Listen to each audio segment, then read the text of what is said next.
बच्चों, तुम कक्षा 11 से 12 में आ गई हो, तुम्हें बहुत बहुत बधाई।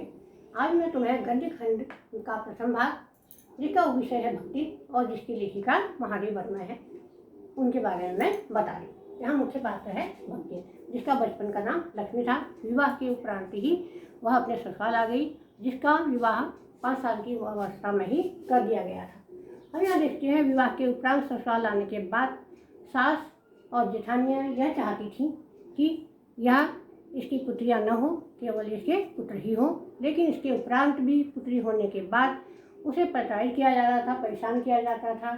उसके बेटियों को खाने के लिए मोटा अनाज दिया जाता था, जो कि जेठानियों के बेटे थे और उन्हें बड़े लाड प्यार स्नेह से रखा जाता था। लेकिन यहाँ पर पति का बहुत सहयोग मिलने के कारण ही वह सब कुछ झेलती थी और सहती जाती थी। उसकी 2 बेटियाँ थीं। बड़ी बेटी का विवाह जल्दी ही उन्होंने कर लिया था, लेकिन विवाह के कुछ समय के पश्चात ही उसके पति का देहांत हो गया। पति के देहांत होने के बाद उसे चिंता होने लगी कि जो उसकी बेटी है, कहीं उसे भी जल्दी से वह हाथ पीले कर दी, जिससे उसकी भी जिम्मेदारी से मुक्ति मिली।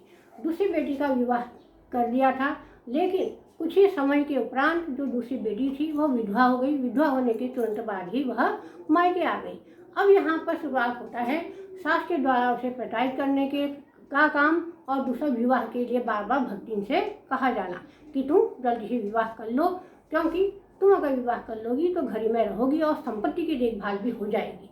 लेकिन भक्तिन सब समझती थी, उसने मना कर दिया। उसके मना करने के उपरांत जेठ का जो साला था वह एक बार आ गया था और उसके लिए कहने लगा कि अपनी बेटी का विवाह मुझसे कर दो। लेकिन मना करने के बाद एक दिन भक्तिन की अनुपस्थित में जो साला था वह छोटी जो विधवा बेटी थी उसके कमरे में आ गया। और लेकिन भक्तिन की बेटी के मना करने के बाद भी यहाँ पर जब भक्तिन की बेटी ने कहा कि ये बात हुई थी, तो उसने पंचायत में जाकर कहा। लेकिन पंचायत द्वारा यह फैसला कर दिया गया, भले ही वो तुम्हारी अनुपस्थित में आया था, लेकिन जब एक ही कमरे में 2 के 2 रहे तो इसका अर्थ यह है कि 2 के 2 पति पत्नी के रूप में माने जाएंगे। यहाँ पर भक्तिन बहुत अपमानित हुई और जमींदार द्वारा लगान की मांग करने पर वो नहीं दे सकी, क्योंकि सब झुलस गए थे ईर्ष्या जलन की आग में। तो यहाँ पर वह अपमानित होकर लेखिका के पास आई, जो कि इस कहानी की मुख्य पात्र हैं, जिन्होंने उसे भक्तिन नाम दिया था उसकी वेशभूषा को देखकर। तो यहाँ पर हम देखते हैं, लेखिका के लिए केवल सेविका ही नहीं थी, वह उसके परिवार की सदस्य थी। यहाँ पर वह लेखिका को अपने अनुसार ही बना लेना चाहती थी, लेकिन वह उसकी लेखिका के अनुसार अपने को नहीं ढालती थी। और बीच बीच में हम देखते हैं, पूरे घर का काम करने के बाद भी जो भी साहित्यकार मित्र होते थे उन लोगों को भी उसी नाम से जानती थी, रूप रंग के आधार पर। लेकिन यहाँ पर लेखिका को यह चिंता होती थी, अगर मान लो कभी मैं नहीं रहूँगी, कभी मेरा बुलावा आ जाएगा तो इसका क्या होगा, तो कहाँ जाएगी, तो क्या जाएगी। यहाँ हमने ये देखा है, भले ही भक्तिन अनपढ़ हो, पढ़ी लिखी नहीं है, लेकिन अगर पढ़ी लिखी होती तो अपने अधिकारों के प्रति जागरूक होती।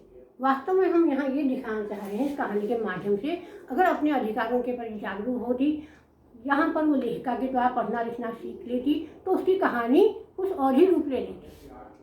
अब मैं अपनी यह कहानी समाप्त कर रही हूँ। इसको जो भी मैंने कहानी समझाई है, इसको अच्छी तरह आप लोग समझिएगा और जो भी प्रश्नोत्तर दिए हैं उसको अध्ययन कर लीजिए। ठीक है।